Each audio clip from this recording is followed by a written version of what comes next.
Bom dia e obrigada por aguardarem. Sejam bem-vindos à teleconferência da Aeris Energy, referente aos resultados do terceiro trimestre de 2021. Estão presentes hoje conosco o Sr. Bruno Vilela, CEO da Aeris Energy, e o Sr. Bruno Lolli, diretor de Planejamento e de Relações com Investidores. Informamos que este evento está sendo gravado e que todos os participantes estarão apenas ouvindo a teleconferência durante a apresentação da Aeris Energy. Em seguida, iniciaremos a sessão de perguntas e respostas quando mais instruções serão fornecidas. Caso algum dos senhores necessite de alguma assistência durante a teleconferência, queiram, por favor, solicitar a ajuda de um operador digitando *0. Este evento também está sendo transmitido simultaneamente pela internet, via webcast, podendo ser acessado no endereço www.ri.aerisenergy.com.br, onde se encontra disponível a respectiva apresentação. A seleção dos slides será controlada pelos senhores. O replay desse evento estará disponível logo após seu encerramento. Lembramos que os participantes do webcast poderão registrar via website perguntas para a Aeris Energy, que serão respondidas após o término da conferência pela área de RI. Antes de prosseguir, gostaríamos de esclarecer que eventuais declarações que possam ser feitas durante essa teleconferência relativas às perspectivas de negócios da Aeris Energy, projeções, metas operacionais e financeiras, constituem-se em crenças e premissas da administração da companhia, bem como em informações atualmente disponíveis para a Aeris Energy. Considerações futuras não são garantias de desempenho e envolvem riscos, incertezas e premissas, pois se referem a eventos futuros e, portanto, dependem de circunstâncias que podem ou não ocorrer. Investidores e analistas devem compreender que condições gerais, condições do setor e outros fatores operacionais podem afetar os resultados futuros da Aeris Energy e podem conduzir a resultados que diferem materialmente daqueles expressos em tais considerações futuras. Gostaria agora de passar a palavra ao Sr. Bruno Vilela, que iniciará a apresentação. Por favor, Sr. Vilela, pode prosseguir. Bom dia a todos. Primeiramente, gostaria de agradecer a participação de todo mundo. E acho que antes de iniciar, falando da Aeris em si, a gente gostaria de fazer um pedido, alguma solicitação relacionado a como que é divulgado o resultado, né? A gente divulgou o resultado ontem após o fechamento de mercado, já saíram algumas notícias relacionadas a esse resultado. Eu acho que a gente tem que ter muito cuidado como tratar essas informações, porque hoje o mercado de capitais brasileiro, devido ao esforço de todo mundo, as corretoras, aos bancos, a B3, está tendo muita participação de pessoa física. E a gente sabe que a pessoa física ela não tem tanto acesso, não tem tanto recurso para analisar o mercado e as empresas no detalhe que nem os fundos de investimento têm. Então, eles são muito influenciados por notícias ou até mesmo manchetes. Tem muita pessoa física que não tem nem tempo ou interesse de ler realmente o que está escrito na reportagem e acaba sendo influenciado pelas manchetes que os jornalistas acabam soltando. E o que a gente vê é que, logo após essas divulgações, muita pessoa física acaba vendendo as ações. Não tem nenhum problema vender as ações. Relacionado à divulgação do resultado desse trimestre, se alguém está vendendo uma ação devido à divulgação do resultado, é porque realmente não conhece a empresa e o mercado. Por que eu estou falando isso? Porque quando a gente vê as notícias, fala que a Aeris teve uma queda muito grande dos resultados comparando ano com ano. Mas não é comparável. A gente não está comparando banana com banana. Só que a pessoa física não sabe disso. Então, eu acho que a gente tem que ter um cuidado muito grande para poder passar uma informação que seja relevante para o investidor tomar alguma decisão de venda ou compra de ações. E, nesse caso, essa informação ela não é relevante. Por que ela não é relevante? Porque o ano passado era um ano, nos 9 primeiros meses, que a gente tinha muita linha madura, processo estabilizado, onde a gente tirava muita pá por molde, e esse ano, todo mundo sabe, é um ano que a gente tem muita linha não madura. Então, a gente não está comparando banana com banana. Então, qual que é a informação que é relevante? A informação que é relevante, que quem viu e quem acompanha a Aeres, a gente soltou um guidance há poucas semanas atrás. E esse resultado do terceiro trimestre, ele está em linha com o guidance, até mesmo um pouco acima. Então, não tem nenhuma lógica a gente falar que vai ter algumas vendas de ação devido ao resultado do trimestre. A gente entende questões de liquidez de pessoa física, questões macroeconômicas, tudo isso é entendido. Mas, relacionado ao resultado do terceiro trimestre, se alguém está vendendo ação por causa disso, está tomando uma decisão errada. E eu acho que é isso que a gente que está na linha de frente, vocês, as corretoras, os jornalistas, tem que ter muito cuidado, porque o mercado brasileiro cada vez mais tem pessoa física operando e essas pessoas precisam receber informações fidedignas de relevância para tomar decisão. Vamos lá. Vamos para falar da Aeres agora, vamos falar um pouco do mercado e aí a gente vai abrir para as perguntas depois e eu espero que depois da apresentação tenha ficado claro o que a gente quis dizer na abertura. Antes de ir para a apresentação, a gente falando de uma maneira macro, né? A gente está no meio da COP26, eu acho que está todo mundo acompanhando, e eu não vou entrar em detalhe da COP26, não vou entrar em detalhe do que o Brasil está fazendo lá, do que o Brasil está prometendo. Eu vou passar só um dado relevante, e esse dado eu acho que é o dado que a gente tem que levar em consideração. Somando o que todos os governos, todos os países estão falando de redução de emissão, de colocar renovável, a gente está falando, em termos de indústria, que a indústria vai ter que dobrar a cada 5 anos. Então, a cada 5 anos, a gente vai ter que dobrar de tamanho. O que isso quer dizer? Que em 2030, a gente vai ter que ter 4 a 5 vezes o que a gente consegue produzir hoje. É um crescimento absurdo, tá? É um crescimento absurdo. A gente está de olho nele, a gente está vendo grandes oportunidades e é uma realidade. Isso já não é promessa. Todos os países, os mais relevantes para a gente, Brasil, Estados Unidos, América Latina, Europa, estão com metas ousadas e metas reais. Não é nada de futuro, é coisas que serão executadas no curto e médio prazo. Indo para a apresentação, para a gente entender um pouco mais a situação da Aeres e o resultado do terceiro trimestre, e aí sim falar de maneira bem transparente e que agregue informação para as pessoas físicas e até mesmo os fundos tomarem decisão de investimento ou não, eu peço que vocês passem para o slide 2. Nesse slide, a gente tem 3 grandes tópicos que a gente fala do destaque do terceiro trimestre. Uma é a celebração do contrato com a Nordex. Como todos sabem, a Nordex é um dos grandes clientes que a gente tem. A gente fechou um contrato de 4 moldes que vai até 2023 da máquina N63. Essa é a máquina carro-chefe de venda da Nordex hoje no Brasil e no mundo. Resumindo, né, esse contrato adicionou ao nosso backlog 1,6 bilhões de faturamento nos próximos anos. De novo, por que tomar decisão depois do resultado desse terceiro trimestre de venda não é interessante? Porque qual empresa que sai no meio de uma pandemia hoje com um backlog de mais de 10 bilhões de faturamento? A gente está saindo. Um outro destaque que a gente gosta de falar é em relação a essa debênture que a gente emitiu de 700 milhões. Para que a empresa emitiu um debênture de 700 milhões, se ela está tão bem? Justamente para pagar dívida. A gente estava com dívidas mais caras, a gente pagou quase 400 milhões de dívidas mais caras, e isso está gerando uma economia para a gente, de despesa financeira, de mais de 15 milhões por ano.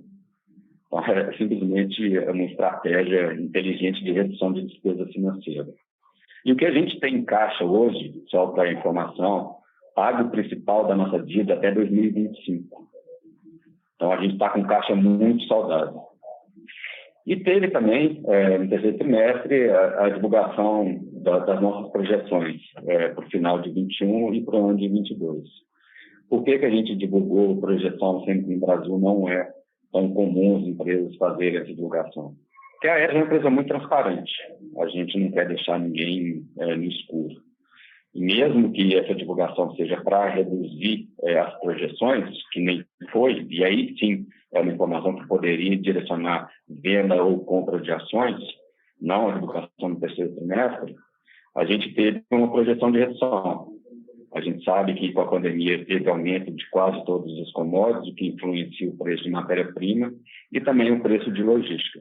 Então, isso sim influenciou. Mas, voltando a como que o nosso mercado funciona, a celebração desse contrato com a Nordex também reduz um pouco a projeção do último TRI de 21 e do primeiro semestre de 22. Por quê? Porque essas linhas que estão entrando, esses 4 moldes, são não maduros. E quando eles são não maduros, reduz a margem e essa margem ela vai ser recuperada quando essas linhas ficarem maduras, do segundo semestre de 2022 até o final de 23, começo de 24. Ou seja, o resultado de 22 ele vai começar a ter uma margem estabilizada na Aeris a partir do segundo semestre. Então, isso é o que a gente pode esperar. Um primeiro semestre com algumas linhas não maduras e o segundo semestre com muitas linhas maduras. Passando para o slide número 3, falando dos grandes indicadores do resultado, a gente teve um lucro líquido no trimestre de 9,3 milhões, o que acumulou nos 9 primeiros meses de 2021 51,1 milhões. Um ROIC, que é um indicador chave nosso para fechamento de contrato de 12,6%. A gente investiu, como a gente está crescendo muito nossa capacidade produtiva, né? A gente investiu 85 milhões nesse terceiro trimestre, totalizando 330 milhões no ano de 2021. Isso é aumento de capacidade produtiva, tá? Isso aí a gente vai ter um retorno sobre esse investimento nos próximos anos. A receita líquida do terceiro trimestre foi de 630 milhões, arredondando, e nos 9 primeiros meses de 2021, quase 1,9 bilhões, 1,9 bilhões de receita. Quando a gente fala de EBITDA, no trimestre a gente está falando de 62,6 milhões, e nos últimos 12 meses a gente está falando de um EBITDA acumulado de 225,6 milhões. Comparando com as projeções que a gente está falando que ficará no ano de 2021 entre 250 milhões, a gente está bem confiante que a gente vai ficar mais perto da máxima do que perto da mediana para o EBITDA do ano. Bom, essas são as informações macro da empresa, informação de mercado. É um pedido que a gente faz para a gente ter mais cuidado com a pessoa física, porque não é culpa da pessoa física, é sim uma situação de pessoa física versus jurídica, né? Ele não tem os analistas para ajudar ele a tomar a decisão, ele não tem o tempo para poder ficar analisando a empresa. Eu acho que é uma obrigação nossa a gente conseguir dar as informações corretas. Não estou falando que não tem informação correta, estou falando de informações relevantes para as pessoas físicas poderem tomar a decisão. Bom, eu vou passar a palavra para o Loli, que é quem vai detalhar para a gente e dar mais corpo para o que a gente está falando dos resultados do terceiro trimestre. E eu volto para as perguntas e para o fechamento. Obrigado. Obrigado, Vilela. Bom dia a todos. Eu vou dar início pelo slide número 4. Nas barras, na escala da esquerda, a gente tem o capital investido, médio da companhia, na evolução desde 2015. E a linha na escala da direita é o NOPAT. A escala da direita é 4 vezes menor que a escala da esquerda. É notável que de 2017 a 2019 a gente teve retornos acima de 25% ao ano. A principal métrica de acompanhamento de desempenho da companhia é o ROIC, é o principal target e é o fator mais relevante que a gente utiliza para precificar os contratos. A partir de 2020, de forma mais intensa em 2021, o capital investido vem crescendo bastante, aquilo que o Vilela já comentou no slide anterior sobre os investimentos que a gente vem realizando para a expansão de capacidade. E aí acho que é importante também, pela dinâmica do negócio, destacar que no primeiro ano, os investimentos para a expansão de capacidade, eles levam de 9 a 12 meses para acontecerem. Então, ao longo desse período, a gente desembolsa capital. Depois a gente passa por volta de um ano no estágio não maduro, onde as margens são menores, os retornos são menores, para a partir do segundo ano daquele investimento, a gente passar a ter retornos acima dos retornos médios. Então, os investimentos feitos a partir da segunda metade de 2020, principalmente, eles começam a gerar resultados mais positivos a partir de 22, de fato. que é o que a gente projeta para o ano que vem e até objeto das divulgações do guidance, né, das projeções de resultado da companhia. Então, o capital investido já atinge por volta de 1,5 bilhão nessa posição do terceiro TRI, e um NOPAT acumulado de 12 meses, um pouco abaixo de 200 milhões. Passando para o slide 5, a gente vê essa dinâmica mais detalhada do trimestre. Né? Então, a gente tira a foto desse terceiro TRI e a gente segrega por estágio de maturidade. Então, iniciando pelas linhas pré-operacionais, a gente tem 150 milhões de reais dedicados a essas linhas, é basicamente os ativos imobilizados que estão aguardando para a instalação dos moldes novos desse contrato com a Nordex, que o Vilela comentou, e também com o exercício da opção da segunda linha de produção para a VEG. Essa linha ela gerou um NOPAT positivo no trimestre, que não é algo comum, mas é esperado sempre que a gente recebe o que a gente chama de ramp-up fee. Então, é comum nos contratos a gente ter receitas de início de contrato que serve para amortecer esses resultados negativos que a gente tem durante o início da curva de aprendizado.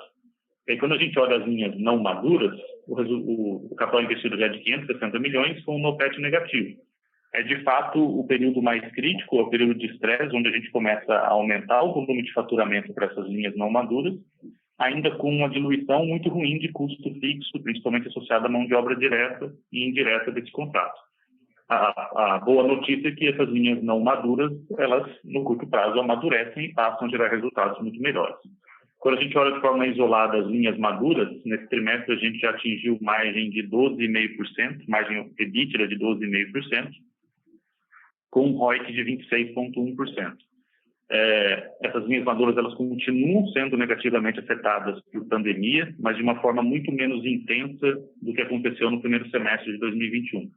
A gente, de fato, acredita que a pandemia, os reflexos da pandemia, principalmente nos custos e no absenteísmo da companhia, já estão muito menos impactantes do que foram na primeira metade do ano, e a expectativa para esse trimestre atual e os próximos é que esses impactos sejam ainda menores. Divisão de serviços, a gente atingiu 5,4 milhões de NOPAT, com 32 milhões de capital alocado. O resultado principalmente veio dos Estados Unidos.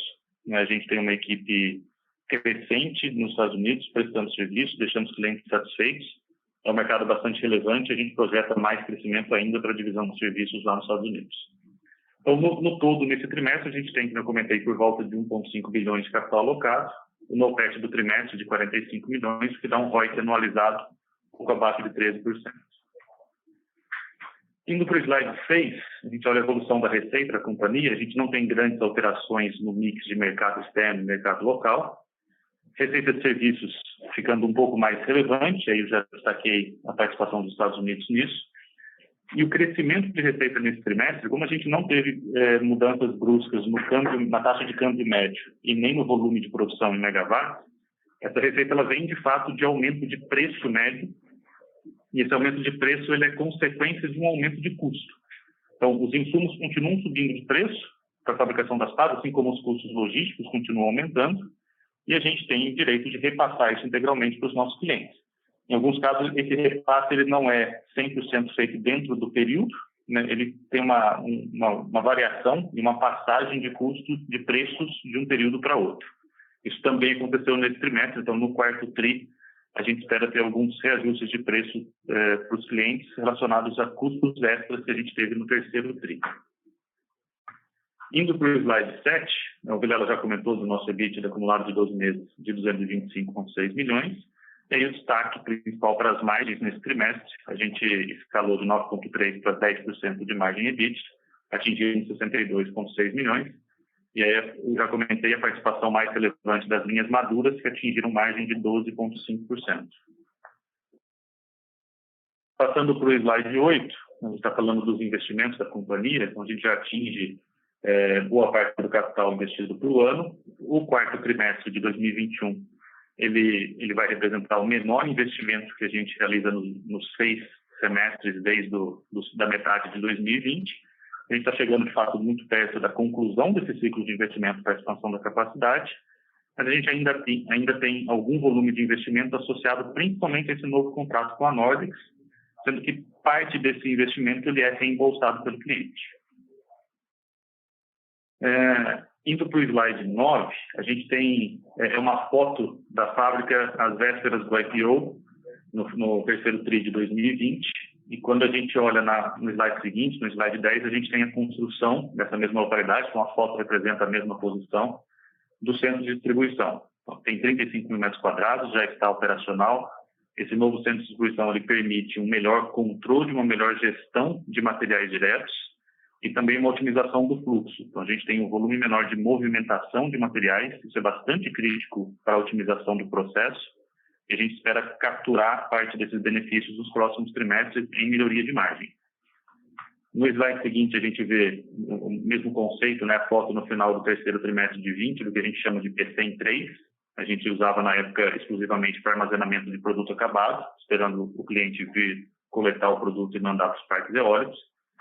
E aí, passando para o slide seguinte, a gente já tem também, de forma plenamente operacional, o prédio de mais de 50 mil metros quadrados, que a gente hoje está usando exclusivamente para atender o contrato com Siemens Gamesa, mas é um prédio que é flexível, que a gente pode, inclusive, fabricar produtos para o mercado offshore nesse prédio. Os ativos, principalmente deste contrato com Siemens Gamesa, que são dedicados ao produto, eles são investimentos da Siemens Gamesa, assim como acontece em todos os outros contratos. Este prédio, então, e todas as instalações e máquinas que suportam o processo, tem vida útil muito maior do que o período de contrato. Então, a gente espera usar esse prédio e as máquinas por algumas décadas, capturando, né, os retornos desse investimento que a gente fez. Passando para o slide 13, é um slide novo na apresentação de resultados nossos, então eu vou passar por ele com um pouco mais de cuidado. Do lado esquerdo, a gente tem a foto da companhia, posição de balanço no fechamento do terceiro trimestre do ano passado. A gente tinha pouco menos de 1 bilhão de capital investido, sendo 493 milhões em imobilizados. Isso significava, na época, 110 milhões de reais por gigawatt-ano de capacidade produtiva. Ao longo desses últimos 12 meses, a gente investiu bastante em imobilizados.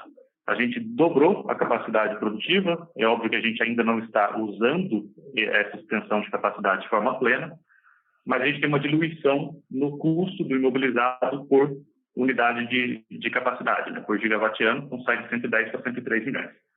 No capital de giro, a gente sai de 482 milhões para 625. Quando a gente compara isso, olhando o ciclo de conversão de caixa, a gente sai de 72 dias de receita para 89. E aí tem 3 fatores principais que explicam esse aumento na necessidade de capital de giro em comparação com a receita. O primeiro é reflexo da pandemia de forma geral, mas não apenas isso, que é o aumento do tempo de trânsito de materiais diretos, né? Boa parte das matérias-primas que a gente tem são importadas e o tempo de trânsito aumentou pelo menos 30 dias do ano passado para agora. A companhia tomou a decisão por conta também da volatilidade do tempo de trânsito, então não é só o tempo médio que aumentou, mas a incerteza sobre o tempo também aumentou.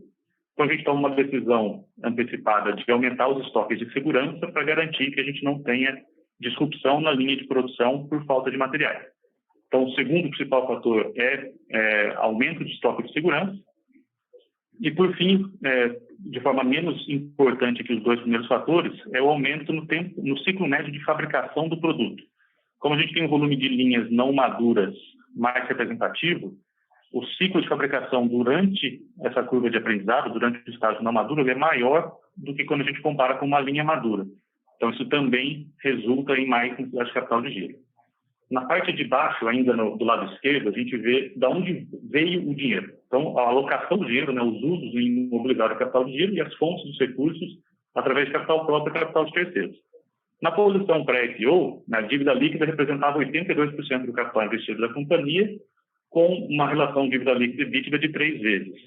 Quando a gente passa na posição atual, com os recursos do IPO, com os resultados dos últimos 12 meses, a gente já vê a diluição, então a dívida líquida do capital de terceiros, né, deixa de representar 82% e passa a representar 34% do capital investido, e a alavancagem sai de 3 vezes para 2,4 vezes, em cima de uma base de capital maior, ainda não plenamente aproveitada.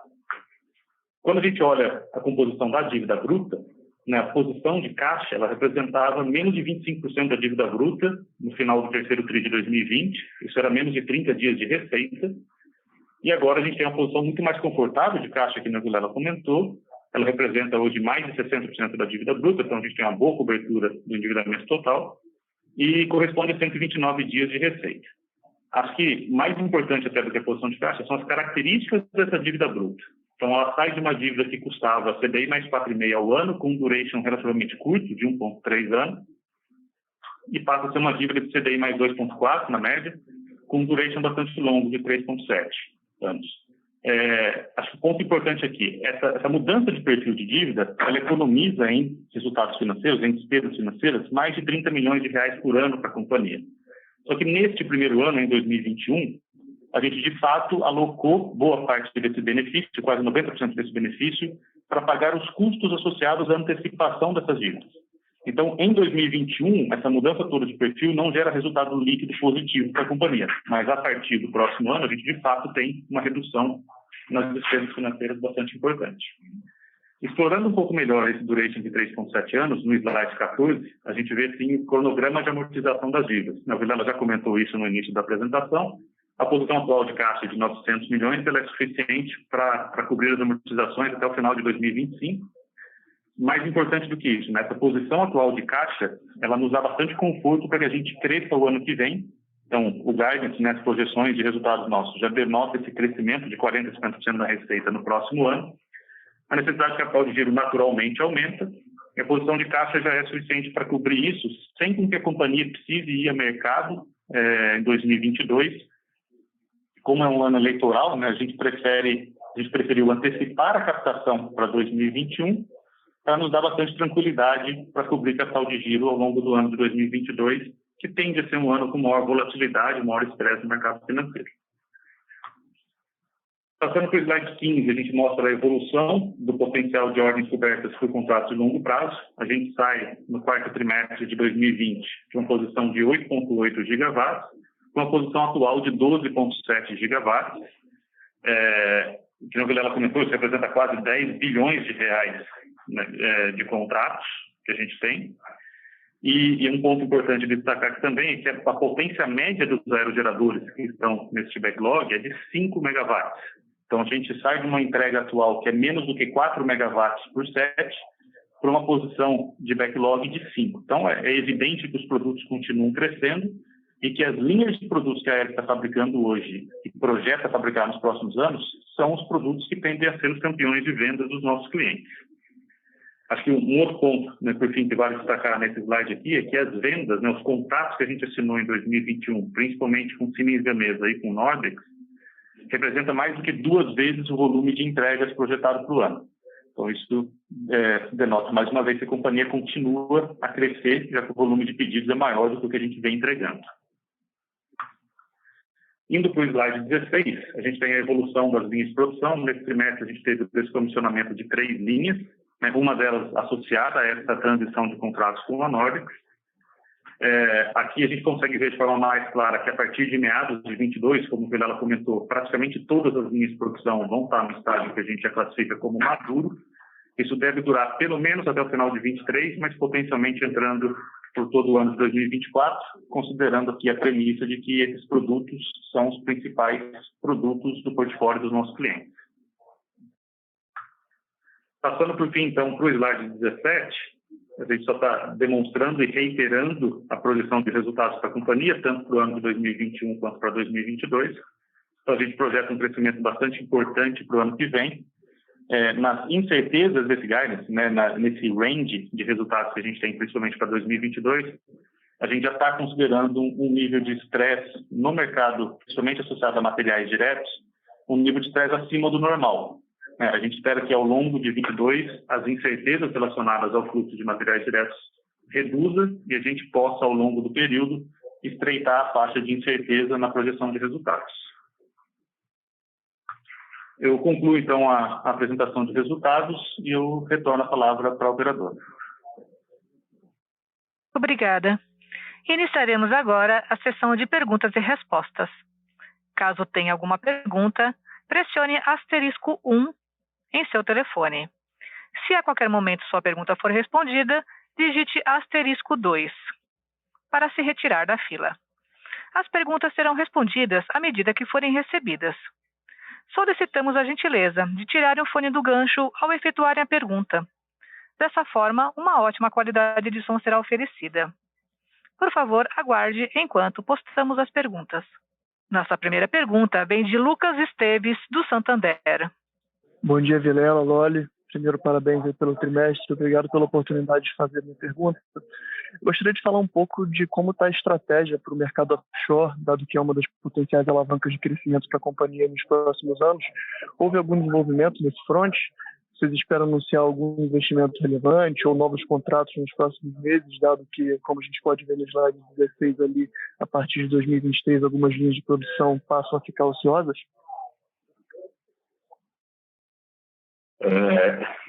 Bom dia, Lucas. Tudo jóia? Vilela falando. Lucas, o que a gente pode adiantar é que tem andando bem as negociações, tá? A gente tem 2 principais clientes aí, e principalmente olhando o mercado offshore americano, mas não exclui o mercado offshore resto do mundo, tá?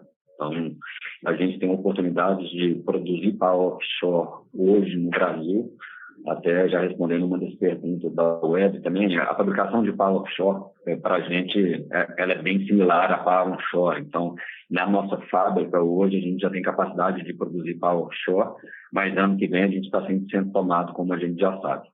Então, em 2022, com certeza, a gente vai anunciar contratos de offshore. A gente acredita tanto na fábrica atual do Brasil, não para produzir em 2022, mas assinando o contrato ano que vem, e também fazendo expansão internacional. Então, é um mercado que agora está decolando. No Brasil, a gente está vendo que a regulamentação deve sair até em 2021. Foi uma acelerada muito grande que teve nessa discussão de regulamentação, e o mercado offshore já é uma realidade. Então, ou a gente vai entrar em parceria com um cliente, ou a gente vai independente. A gente tem 2 negociações andando em paralelo. Não podemos adiantar mais informações, mas essa é a situação atual. Perfeito, Vilela, ficou muito claro. Muito obrigado, bom dia. A próxima pergunta vem de Lucas Lage, da XP Investimentos. Bom dia, Vilela. Bom dia, Loli. Acho que são 2 perguntas aqui do nosso lado. A primeira, acho que é um follow-up, tem até algum comentário que o Loli já fez na apresentação dos resultados aqui em relação ao ROIC, mas só para entender um pouco melhor a dinâmica do ROIC entre as linhas pré-operacionais e não maduras, né? Acho que em relação às pré-operacionais ficou claro ali a questão do ramp-up fee, né, que impactou positivamente ali, pontualmente nesse TRI, mas só para entender a evolução das linhas não maduras, né, que apresentam um ROIC mais negativo ali, de menos 10% e vinha num patamar positivo ali, entre 8% e 6% no primeiro e no segundo TRI. Então, entender um pouquinho melhor essa evolução, né, e se teve algum fator pontual, se é uma diferença do nível que essa linha já estava, né, que era uma linha praticamente pré-operacional agora e já estava num nível mais próximo da maturidade nos outros trimestres. Enfim, acho que só entender um pouco melhor essa evolução do ROIC das linhas não maduras. E uma segunda pergunta em relação à geração de caixa no trimestre, né? Mas a gente viu que um fator importante aqui foi o capital de giro. Dias de estoque ali diminuiu, dias de fornecedor aumentou bastante. Acho que teve um fator também de adiantamento de clientes, né, que contribuiu com algo em torno de 90 milhões de reais para a geração de caixa. Então, só para entender como que vocês estão vendo o capital de giro ali para o quarto TRI, né, se eventualmente qual seria o prazo, né, para você ir normalizando esse adiantamento de clientes ali de 90 milhões de reais, e como enxergam a alavancagem, né, para os próximos trimestres, comparados a esses 2,4 vezes que reportaram agora. Então, são essas 2 perguntas, em relação ao ROIC e em relação à geração de caixa, à vida de capital de giro. Obrigado, pessoal. Bom dia, Lucas. Obrigado pela pergunta. Começando pela relação de linhas não maduras, evolução de ROIC ao longo delas. Se a gente considerar a fase pré-operacional e a fase não madura, a gente tende a atingir o break-even por volta do 3º trimestre de produção da linha. Então, é comum a gente iniciar, obviamente, com ROIC negativo. Os ramp-up fees, eles amortecem parcialmente esses resultados negativos que a gente tem ao longo desses períodos. E o período mais crítico, desconsiderando o ramp-up fee, tende a ser o 1º e o 2º trimestre, principalmente o 1º trimestre de produção. A gente já tem um volume significativo de mão de obra alocado, a gente já tem boa parte do custo fixo dedicado àquela linha. No 2º trimestre, a gente tende a ter os times espalhados nos turnos, então a gente cobre todos os turnos de produção e a gente também tem impacto negativo. Só que o resultado positivo já no terceiro trimestre de fase não madura, ele tende a compensar os resultados negativos que a gente tem nesse período junto com o ramp-up fee. Então essa é mais ou menos a dinâmica de evolução de ROIC ao longo da maturação de uma linha. Em termos de geração de caixa, de fato, nesse trimestre a gente teve reflexos positivos na relação com o cliente. Então, alguns milestones contratuais que foram cumpridos ao longo do terceiro TRI, que nos permitiu receber esses recursos. Eles serão retornados aos clientes ao longo de um ano. Então, ao longo do próximo ano, esses quase 90 bilhões serão devolvidos aos clientes. Em termos de alavancagem, a gente continuou projetando alavancagem mantendo em níveis muito próximos aos atuais até o segundo TRI do ano que vem, com tendência forte de redução a partir do terceiro trimestre de 22.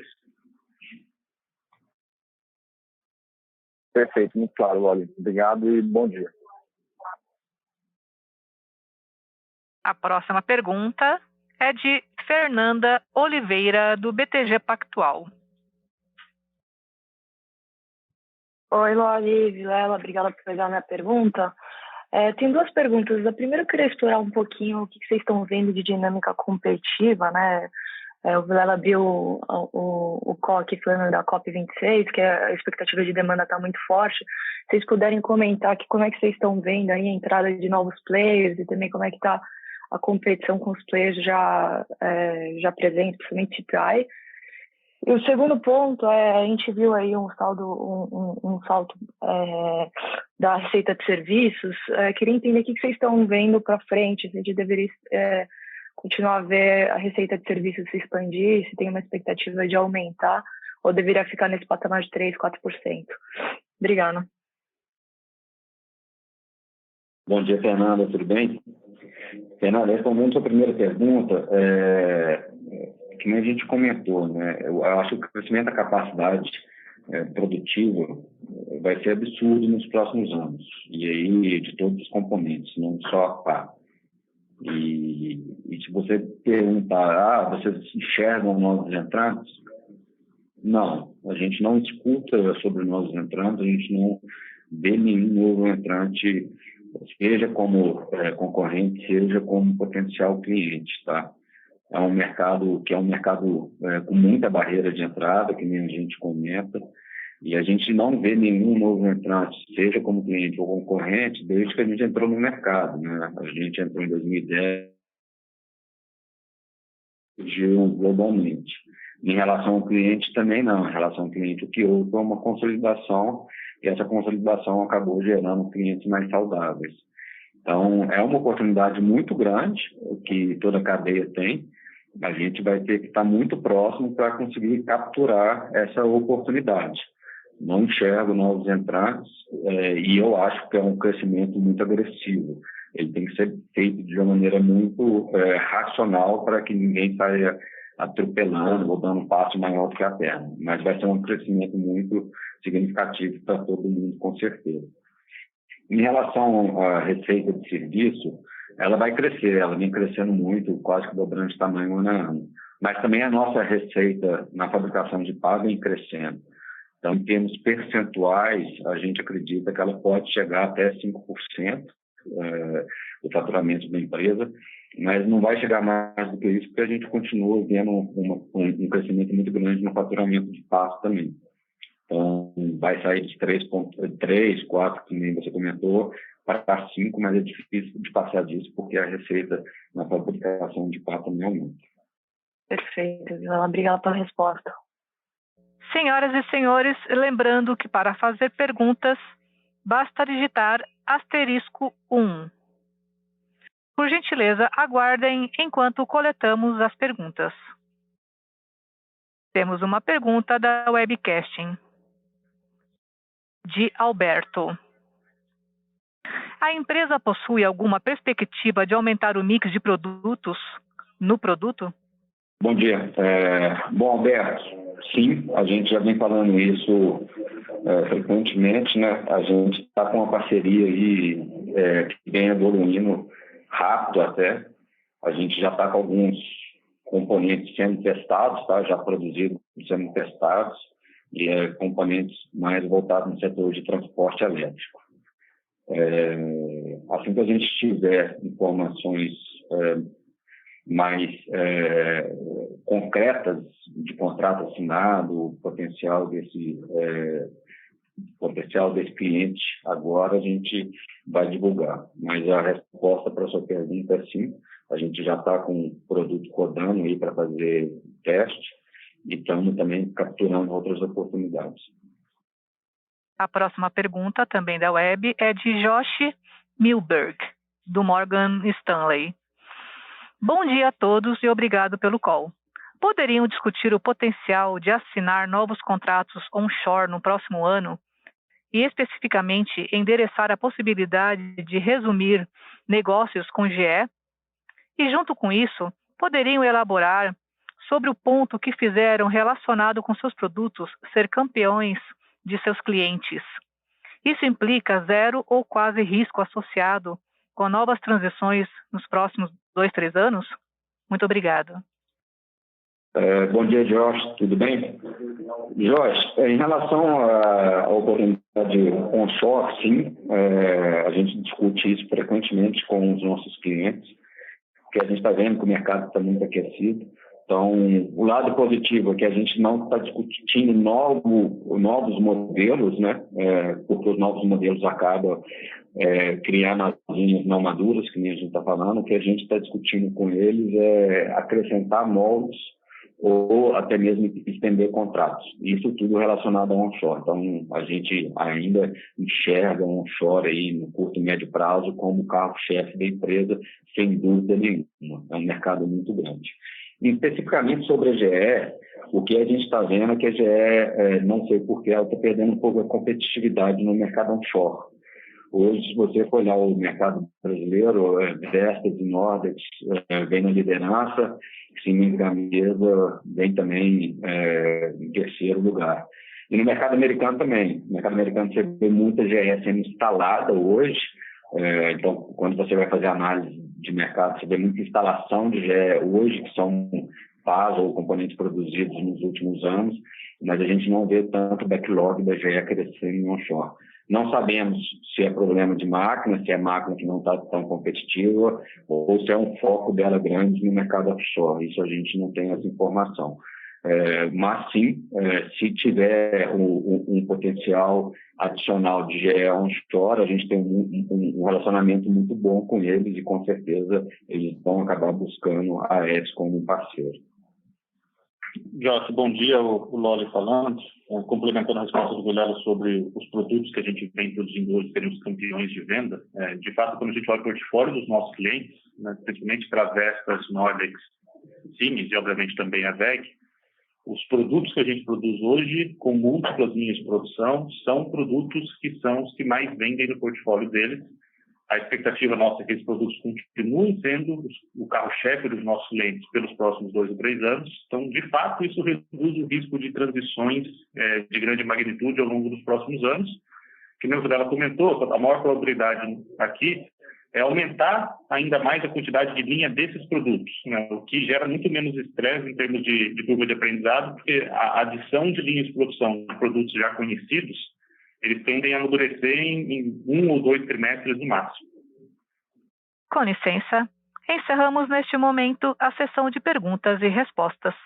Gostaria de passar a palavra ao Sr. Vilela para as considerações finais.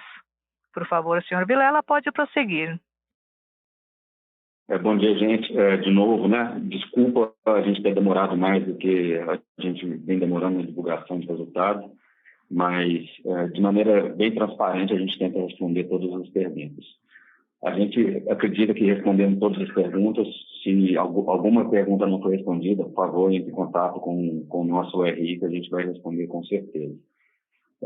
A gente vem falando que a gente gosta de trabalhar de maneira diferente e uma das maneiras diferentes que a gente no nosso dia a dia e sempre vai ser em relação à transparência. Não tem nada a esconder, não. Considerações finais que eu gostaria de fazer é deixar para vocês pensarem, né, o que a gente vem discutindo muito internamente. Qual empresa que sai, não vou nem falar que sai de uma pandemia, porque a pandemia não acabou, mas com a empresa no estágio atual da pandemia, tem um backlog igual ao nosso, capacidade vendida até 2024, 2025, com baita potencial de crescimento devido ao mercado que a gente está instalado, um mercado que, com certeza, não vou falar que é o Ocean Blue, mas é um mercado que vai crescer muito com os players já estabelecidos. Então, a gente tem um baita potencial de crescimento junto com os nossos parceiros. E é uma empresa geradora de caixa, né? A gente vem entregando resultado positivo tem tempo. E, além disso, a gente está muito uma situação financeira muito confortável com as emissões de debêntures, que a gente acabou de comentar também, com a capacidade de pagar o principal até 2025. São poucas empresas que, no estágio atual da pandemia, têm essas condições. Então, olhando os nossos stakeholders externos, eles estão bem dominados em relação ao mercado, em relação à capacidade financeira. A gente está no mercado que é um mercado limpo. A gente fala muito hoje de ESG. A gente, só de estar nesse mercado, já é um mercado que nos dá muito orgulho, além de todas as ações que a empresa faz dentro de casa. Então, o que a gente vem fazendo agora é trabalhando para a gente capitalizar cada vez mais esse backlog gigante que a gente tem e entregar cada vez margens mais atrativas, tanto para os nossos colaboradores quanto para os nossos investidores. Então, estamos muito otimistas, continuamos otimistas em relação a 2021, 2022 também, e principalmente em relação ao médio e longo prazo. Obrigado novamente e ficamos à disposição para responder qualquer pergunta através do nosso canal de RI. Um abraço. A teleconferência da Aeris Energy está encerrada. Agradecemos a participação de todos e tenham um bom dia.